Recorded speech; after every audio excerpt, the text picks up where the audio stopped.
السلام علیکم ورحمۃ اللہ وبرکاتہ۔ اعوذ باللہ من الشیطان الرجیم، بسم اللہ الرحمن الرحیم۔ رب اشرح لی صدری ویسر لی امری واحلل عقدۃ من لسانی یفقہوا قولی رب زدنی علما اللہم فقہنا فی الدین آمین۔ سورہ البقرہ آیت نمبر 189۔ یسألونک عن الأہلة قل هي مواقیت للناس والحج وليس البر بأن تأتوا البيوت من ظهورها ولكن البر من اتقى وأتوا البيوت من أبوابها واتقوا الله لعلكم تفلحون۔ اے پیغمبر صلی اللہ علیہ وسلم، لوگ آپ سے حلال نئے چاند کے بارے میں پوچھتے ہیں، آپ فرما دیجئے یہ لوگوں کے اوقات اور حج کا وقت معلوم کرنے کا ذریعہ ہے، اور یہ نیکی نہیں ہے کہ تم لوگ اپنے گھروں میں پیچھے کی طرف سے داخل ہو، بلکہ نیکی یہ ہے کہ آدمی تقوی کی راہ اختیار کرے، اپنے گھروں میں دروازوں سے داخل ہو اور اللہ کے عذابوں سے ڈرتے رہو تاکہ تم کامیاب ہو جاؤ۔ اس آیت میں لفظ حلال آیا ہے، اور حلال عربی میں نیو مون کو کہا جاتا ہے۔ فرسٹ نائٹ سے تھرڈ نائٹ تک کا جو مون ہوتا ہے وہ حلال کہلاتا ہے۔ اور چاند کے لیے ایک اور لفظ استعمال ہوتا ہے بدر۔ بدر جو ہے 14ویں اور 15ویں رات کے چاند کو کہتے ہیں، فل مون کو بدر کہا جاتا ہے۔ اور اس کے علاوہ باقی جتنے بھی مون ہیں ان کو قمر کہا جاتا ہے۔ حلال اور بدر کے علاوہ جو بھی مون ہیں وہ قمر کہلاتے ہیں عربی میں۔ اور اس آیت میں ہے کہ لوگ آپ سے چاند کے بارے میں پوچھتے ہیں، کیونکہ دور جاہلیت میں چاند کے بارے میں بہت سی توہمات تھیں کہ چاند کی بڑھتی ہوئی تاریخیں مبارک اور اترتی اور گھٹتی ہوئی تاریخیں جو ہیں منحوس ہوتی ہیں، اور چاند کو قسمتوں پر نظر انداز ہونے کا ذریعہ بھی سمجھا جاتا تھا۔ تو اس کے بارے میں صحابہ کرام نے آپ صلی اللہ علیہ وسلم سے پوچھا، تو اس کا جواب یہ آیا کہ یہ لوگوں کو اوقات بتانے کا ذریعہ اور خاص کر حج کا وقت معلوم کرنے کا ذریعہ ہے، کیونکہ اسلام جو ہے قمری تاریخ پر فوکس کرتا ہے، اور ہم اپنے عبادات بھی چاند کی تاریخیں دیکھ کر ہی کرتے ہیں۔ رمضان کے روزے چاند دیکھ کر رکھتے ہیں، ہماری عیدیں چاند دیکھ کر ہوتی ہیں، اور حج کی عبادت کا حکم ہے یہاں پہ خاص کر، تو حج کی عبادت بھی چاند کے مہینوں کو دیکھ کر ہی آخری مہینے ذی الحج میں ہوتی ہے۔ اور آگے فرمایا وَلَيْسَ الْبِرُّ بِأَن تَأْتُوا الْبُيُوتَ مِن ظُهُورِهَا، اور یہ نیکی نہیں ہے کہ تم اپنے گھروں میں پیچھے کی طرف سے داخل ہو۔ اور اس میں آتا ہے کہ مشرکین مکہ جب حج کے لیے احرام باندھ کر اپنے گھروں سے نکلتے تھے، تو جب واپس آتے تو گھر کے دروازے سے داخل نہیں ہوتے، بلکہ ان کا خیال تھا کہ احرام باندھنے کے بعد ان کے سر اور آسمان کے درمیان کوئی چیز حائل ہوگی تو ان کا احرام باطل ہو جائے گا، اور دروازے سے گزرنے پر ان کے سر کے درمیان اور آسمان کے درمیان دروازے کی چوکھٹ آتی تھی، تو یہ دروازے سے داخل نہیں ہوتے تھے بلکہ گھر کی پچھلی سائڈ سے دیوار پھلانگ کر آتے تھے اور اسے نیکی قرار دیتے تھے، اپنے لیے خود ہی مشکل بنائی ہوئی تھی۔ تو اللہ نے حکم دیا کہ ایسا کرنا نیکی نہیں ہے، بلکہ نیکی کیا ہے؟ وَلَكِنَّ الْبِرَّ مَنِ اتَّقَى، اور نیکی یہ ہے کہ اللہ کا تقوی اختیار کیا جائے۔ اور پھر حکم دیا کہ اپنے گھروں میں سیدھے راستے سے ہی آؤ، جو اصل دروازہ ہے، اصل راستے آنا کا وہیں سے ہی داخل ہو، اور اللہ کے عذابوں سے ڈرتے رہو تاکہ تم کامیاب ہو جاؤ۔ اور دور جاہلیت میں مشرکین نے بہت سے نیکی کے خود ساختہ تصورات بنائے ہوئے تھے، تو یہاں پہ ایک تصور کو درست کیا جا رہا ہے کہ ایسا کرنا نیکی نہیں ہے، بلکہ نیکی اصل میں وہی ہے جو اللہ تعالیٰ نے بتا دی، اور پچھلی آیت میں ہم آیت البر بھی پڑھ کے آئے ہیں کہ اللہ نے اس میں نیکی کی پوری ڈیفینیشن بتا دی تھی کہ اصل میں نیکی کیا ہے۔ آیت نمبر 190 وَقَاتِلُوا فِي سَبِيلِ اللَّهِ الَّذِينَ يُقَاتِلُونَكُمْ وَلَا تَعْتَدُوا إِنَّ اللَّهَ لَا يُحِبُّ الْمُعْتَدِينَ، تم اللہ کی راہ میں ان سے جہاد کرو جو تم سے لڑتے ہیں، اور زیادتی نہ کرو اس لیے کہ اللہ زیادتی کرنے والوں کو پسند نہیں کرتا۔ اب یہاں پہ جہاد کی آیات ہیں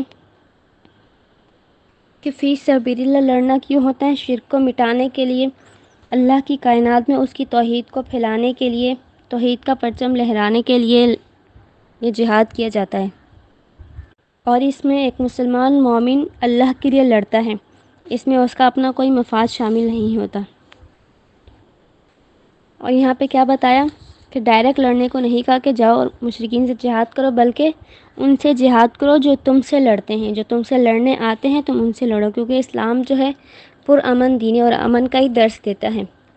لیکن اگر کوئی اس سے لڑے، اسے آ کر چھیڑے مسلمانوں کو، تو مسلمان چپ نہیں بیٹھیں گے بلکہ وہ پھر آگے سے اس کا جواب دیں گے۔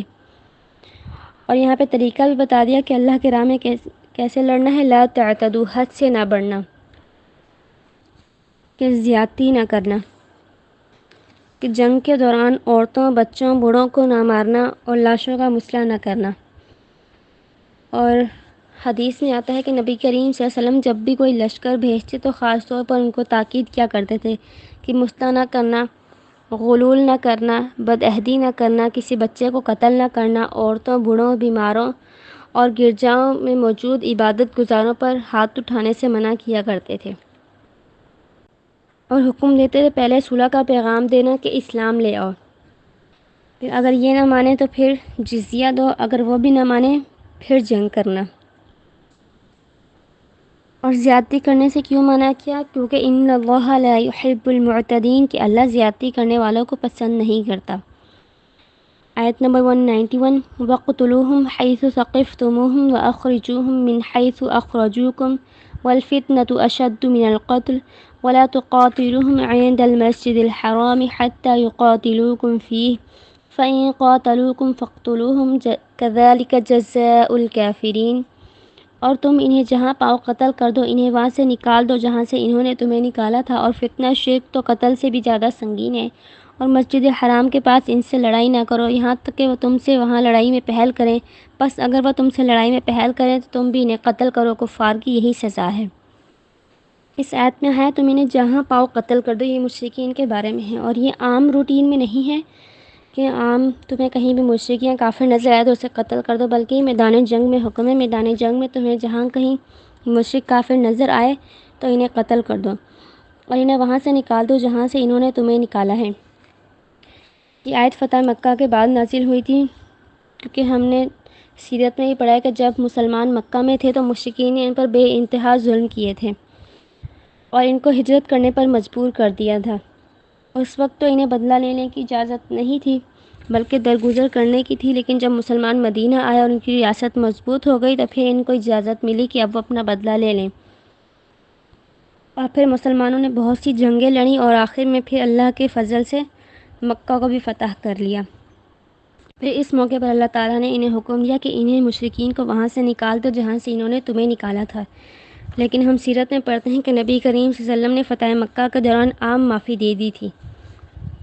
اور کوئی خون خرابہ نہیں کیا تھا یہ حکم ہونے کے باوجود، بلکہ آپ انتہائی عاجزی انکساری کے ساتھ مکہ میں داخل ہوئے تھے کہ آپ کی تھوڑی مبارک جو ہے آپ کے سینے مبارک سے لگی ہوئی تھی، اتنا سر جھکا ہوا تھا آپ کا، اور آپ نے اپنا عمامہ بلیک کلر کا جو آپ پہنتے تھے وہ بھی اتار کر اپنی سواری پر رکھ لیا تھا، اور انتہائی عاجزی کے ساتھ مکہ میں داخل ہوئے اور سب کو معاف کر دیا۔ صرف ان مشرکوں کو قتل کیا گیا تھا کہ جنہوں نے توبہ بھی نہیں کی تھی اور ہتھیار بھی نہیں ڈالے تھے اور آپ کو اس وقت بھی مارنے کے در پہ تھے۔ یہ چند کٹر مشرکین تھے، ان کو قتل کیا گیا تھا۔ اور آگے فرمائے وَالْفِتْنَةُ أَشَدُّ مِنَ الْقَتْلِ، اور فتنہ تو قتل سے بھی زیادہ سنگین ہے، اور یہاں پہ فتنے سے مراد شرک ہے کہ اللہ کے ساتھ شرک کرنا کسی کو قتل کرنے سے بھی زیادہ بڑا جرم ہے۔ وَلَا تُقَاتِلُوهُمْ عِنْدَ الْمَسْجِدِ الْحَرَامِ، اور مسجد حرام کے پاس ان سے لڑائی نہ کرو۔ مسجد الحرام کی بہت حرمت ہے اور وہاں پہ کبھی جنگ لڑائی نہیں کی جاتی، حتیٰ کہ جانوروں کو بھی نقصان نہیں پہنچایا جاتا اور نہ ہی کوئی درخت کاٹے جاتے ہیں۔ اور اس حرمت کا پاس مشرکین بھی کیا کرتے تھے کہ اگر مشرکین کو حدود حرم میں اپنے باپ کا قاتل بھی نظر آ جاتا تھا تو اسے بھی کچھ نہیں کہتے تھے، لیکن مسلمانوں کے معاملے میں مشرکین نے مسجد الحرام کی حرمت کی پاسداری نہیں کی، ان کو مسجد الحرام میں بھی نقصان پہنچایا، ان پر ظلم کیا۔ تو یہاں پہ مسلمانوں کو حکم ہے کہ تم مسجد الحرام کی حرمت کی پاسداری کرو گے، وہاں پہ ان سے لڑائی نہ کرو گے یہاں تک کہ وہ تم سے لڑائی میں پہل کریں، اگر وہ تم سے لڑائی میں پہل کریں تو تم بھی انہیں قتل کرو۔ کہ اگر مسلمان مسجد الحرام میں ہے اور مسجد حرام کی حرمت کی پاسداری کر رہے ہیں اور وہاں پہ مشرکین آ کے ان سے لڑائی کریں تو پھر وہاں پہ اب وہ مسجد الحرام کی حرمت کی خیال نہیں کریں گے، بلکہ اب وہ اس لڑائی کا جواب دیں گے اور ان سے جہاد کریں گے۔ اور حدیث میں آتا ہے کہ رسول کریم صلی اللہ علیہ وسلم نے فرمایا مجھ سے پہلے یہاں کسی کے لیے جنگ حلال نہیں کی گئی اور نہ میرے بعد حلال کی جائے گی، صرف میرے لیے کچھ دیر کے لیے یہاں جنگ حلال کی گئی تھی، اب اس کے بعد اس کی حرمت بالکل پہلے کی طرح ہی ہے جیسے پہلے تھی۔ اگلی آیت نمبر 192، فَإِنِ انتَهَوْا فَإِنَّ اللَّهَ غَفُورٌ رَحِيمٌ، اگر یہ باز آ جائیں تو جان لو اللہ خوب بخشنے والا بے حد مہربان ہے، کہ اگر یہ کفار جنگ سے باز آ جائیں تو تم بھی رک جاؤ، اور اللہ خوب بخشنے والا بے حد مہربان ہے۔ آیت نمبر 193، وَقَاتِلُوهُمْ حَتَّى لَا تَكُونَ فِتْنَةٌ وَيَكُونَ الدِّينُ لِلَّهِ فَإِنِ انتَهَوْا فَلَا عُدْوَانَ إِلَّا عَلَى الظَّالِمِينَ، ان سے جہاد کرتے رہو یہاں تک کہ فتنہ ختم ہو جائے اور اللہ کا دین غالب ہو جائے، اگر وہ باز آ جائیں تو پھر تم جان لو کہ زیادتی کا جواز صرف ظالموں پر ہی ہے۔ اور اب اس آیت میں حکم دیا جا رہا ہے کہ مشرکین سے، کفار سے جہاد کرتے رہو، اور یہ حکم قیامت تک کا ہے کہ ان سے قیامت تک جہاد کرتے رہو یہاں تک کہ فتنہ ختم ہو جائے۔ فتنے کی ہم ڈیفینیشن پیچھے ہی پڑھ کے آئیں، فتنہ سے مراد شرک، یہاں تک کہ شرک ختم ہو جائے اور اللہ کا دین غالب ہو جائے، کہ پوری دنیا میں اسلام پھیل جائے۔ اور ایسا کیوں ہو؟ کیونکہ جس نے کائنات بنائی، جس کی یہ پوری کائنات ہے، جس پوری کائنات کا وہ مالک ہے، اسی کا دین ہی اس پوری کائنات میں پھیلے، کیونکہ اسلام جو ہے تمام دینوں میں سب سے اعلیٰ دین ہے اور اس میں زندگی گزارنے کا ہر طریقہ موجود ہے، اور یہ ایک مکمل ضابطۂ حیات ہے، اسی لیے کہا گیا کہ یہ دین سب سے اوپر ہو، باقی جو دین ہے وہ اس کے انڈر ہوں، کیونکہ جو دین سب سے اوپر ہوتا ہے تمام لوگوں کی اٹریکشن اس کی طرف ہوتی ہے۔ اگر دین جو ہے دین اسلام نیچے ہوگا تو مسلمان جو ہیں باقی دین کی طرف اٹریکٹ ہوں گے، لیکن اگر یہ اوپر ہوگا تو جو دوسرے لوگ ہیں مشرکین، وہ اس دین کی طرف اٹریکٹ ہوں گے، اس کی خوبصورتی دیکھ کر اسلام لے آئیں گے۔ اور ایسا نہیں ہے کہ اسلام جب پوری دنیا میں پھیل جائے تو باقی مذاہب جو ہیں وہ ختم ہو جاتے ہیں، بلکہ وہ رہتے ہیں لیکن اسلام کے انڈر رہتے ہیں، اور ہم دیکھتے ہیں تاریخ میں کہ جب اسلام پوری دنیا میں سب سے اوپر تھا تو جو باقی دین تھے وہ بھی اپنی جگہ موجود تھے اور اس پر عمل کرنے کی لوگوں کو اجازت تھی۔ اس وقت مجوسی بھی تھے، ایرانی بھی تھے، عیسائی اور اہل کتاب یہودی سب تھے اور اپنے اپنے دین پر عمل کرتے تھے،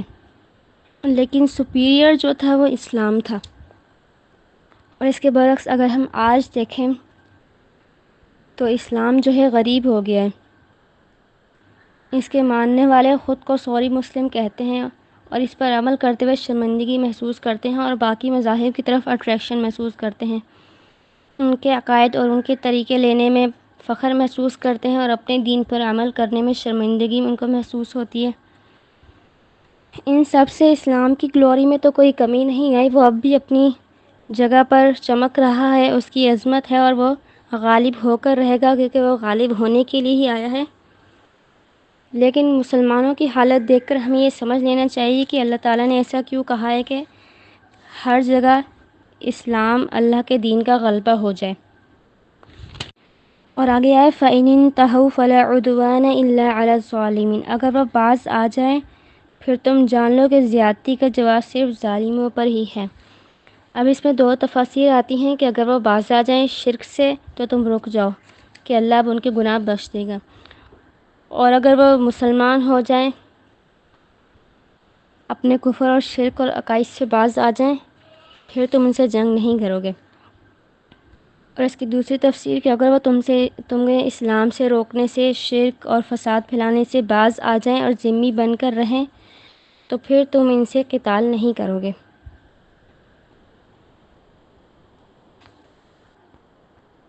وآخر دعوانا عن الحمد للہ رب العالمین، آمین۔ جو ہم نے پڑھا اللہ تعالیٰ ہمیں اس پر عمل کرنے کی توفیق دے، آمین یا رب العالمین۔